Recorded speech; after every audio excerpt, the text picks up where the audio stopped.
The live TV, सच सबसे आगे। नमस्कार, आप देख रहे हैं द लाइव टीवी और मैं हूं आपके साथ मुनमुन रहमान। अतीक अहमद के हत्यारों को बचाने की तैयारियां जो हैं वो अब शुरू हो चुकी हैं। आपको बता दें कि अतीक अहमद के हत्यारे अरुण मौर्य को लेकर अब ये शोर मचाया जा रहा है कि वो नाबालिग है, उसकी उम्र महज 18 साल है। इसी के साथ एक चौंकाने वाला ट्विस्ट भी सामने आ रहा है जिसे देखकर आप भी अपना माथा पकड़ लेंगे। अरुण मौर्य को लेकर यह खुलासा हो रहा है कि अरुण मौर्य के माता पिता 20 साल पहले ही मर चुके हैं। अब सवाल दोस्तों ये उठ रहा है कि जब 20 साल पहले ही उनकी माता इस दुनिया से जा चुकी है, उनकी मृत्यु हो चुकी है, तो ये अरुण मौर्य, इसकी उम्र 18 साल कैसे हो सकती है। कहते हैं दोस्तों कि झूठ के जो पैर होते हैं वो ज्यादा दिन तक नहीं टिक पाते और सच सबके सामने आ ही जाता है। इस केस में भी ऐसा ही हो रहा है। अब हत्यारों को बचाने की कोशिशें की जा रही हैं, उनको नाबालिग साबित करने की कोशिश की जा रही है। अब शोर मचाया जा रहा है कि नाबालिग हैं, गरीब हैं, उन्हें कुछ नहीं पता, उन पर कोई भी मामला जो है वो पहले दर्ज नहीं है। इस तरह की चीजें जो हैं अब सोशल मीडिया पर शेयर की जा रही हैं, खबरों में भी आ रही हैं। अब इस पूरे मामले को लेकर क्या कुछ खुलासा हो रहा है। अरुण अपनी उम्र जो है वो 18 साल बता रहे हैं, जबकि उनके माता पिता की मृत्यु 20 साल पहले ही हो चुकी है। इस चीज को लेकर क्या कुछ कहा जा रहा है आपको बताते हैं। पत्रकार वसीम अकरम त्यागी ने इसको लेकर ट्वीट किया है और कहा है कि किस तरीके से बचाने की कोशिश जो है वो शुरू हो गई है। इन्होंने यहां पर एक न्यूज़पेपर की कटिंग शेयर करते हुए ट्वीट किया है। बताइए, इस हत्यारे की उम्र 18 साल है, जबकि 20 साल पहले इसके माता पिता की मौत हो चुकी है। जब माता की मौत 20 साल पहले हो चुकी है तो वो लड़का 18 साल का कैसे हो सकता है, ये सवाल उठ रहे हैं। इसी के साथ यहाँ पर जो उन्होंने न्यूज़पेपर की कटिंग शेयर की है उसमें भी लिखा है कि अरुण मौर्य 18, कासगंज निवासी, जीआरपी कांस्टेबल की हत्या का केस दर्ज है। 20 साल पहले माता पिता की मृत्यु हो चुकी है और कहा जा रहा है कि ये 2 भाई हैं।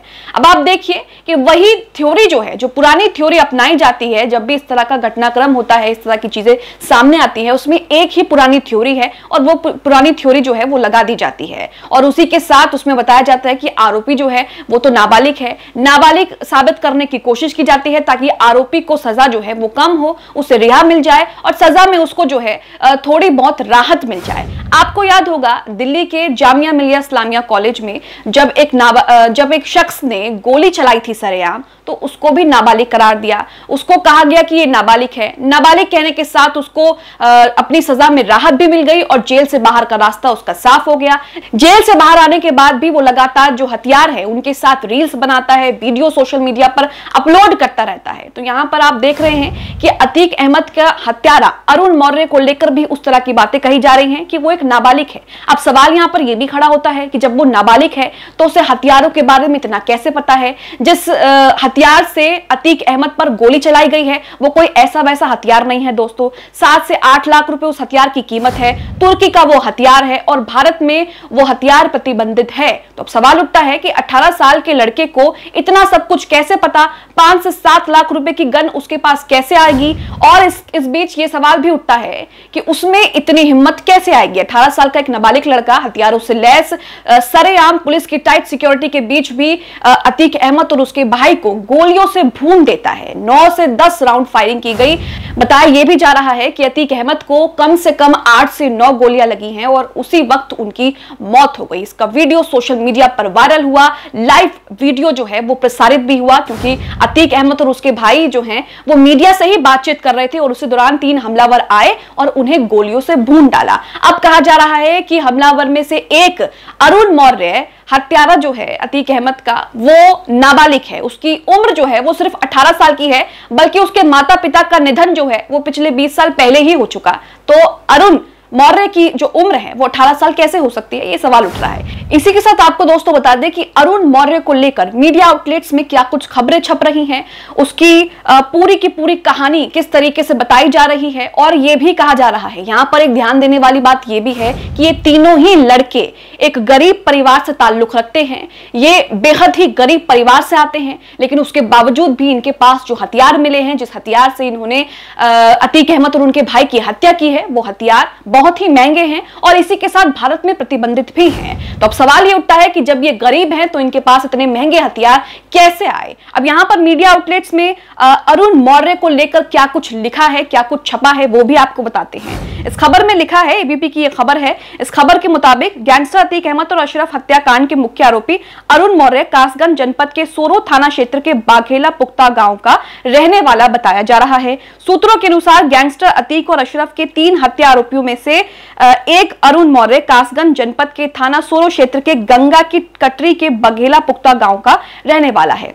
इस गांव में वो अपने चाचा चाची के यहाँ रहता था।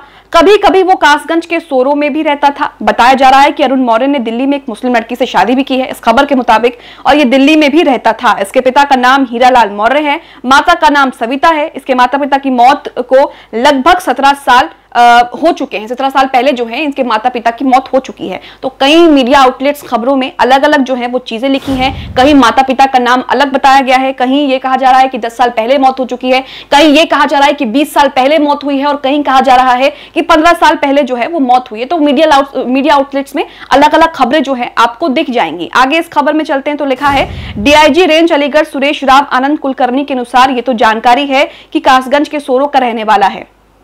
अभी इसकी जानकारी और तफ्तीश की जा रही है। अरुण मौर्य की चाची लक्ष्मी ने बताया कि अरुण मौर्य 3 भाई और 2 बहन हैं। सबसे बड़ा भाई रविंद्र, उससे छोटा आकाश और सबसे छोटा अरुण मौर्य ही था।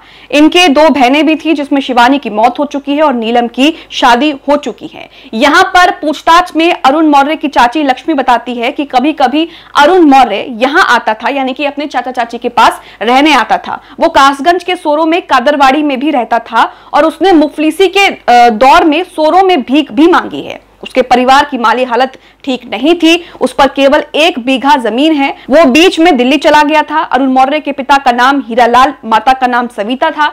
उन्होंने बताया कि उनको नहीं पता कि अरुण मौर्य ने अतीक और अशरफ की हत्या की है। वो कहती हैं कि पुलिस आई थी और उनसे पूछ रही थी कि अरुण ने अतीक और अशरफ की हत्या की है, उसके बारे में वो जानकारी करने आए थे। उन्होंने ये भी बताया है कि अरुण ने कुछ दिनों तक सोरो में रहा और उसके बाद उसने भीख मांगकर अपना गुजारा किया। तो यहां पर आप देख सकते हैं कि बेहद गरीब परिवार से तीनों जो लड़के हैं, युवक हैं, वो ताल्लुक रखते हैं और बेहद मुफलिसी में उन्होंने अपना जीवन जो है वो गुजारा है। लेकिन अब जब ये चीजें सामने आ रही हैं कि हथियारों से वो लैस थे, जब उन्होंने अतीक अहमद की हत्या की तो उनके पास महंगे महंगे हथियार थे, और इतना ही नहीं, जो हथियार वो इन्होंने इस्तेमाल किए हैं उनकी कीमत भी 5 से 7 लाख रुपए बताई जा रही है।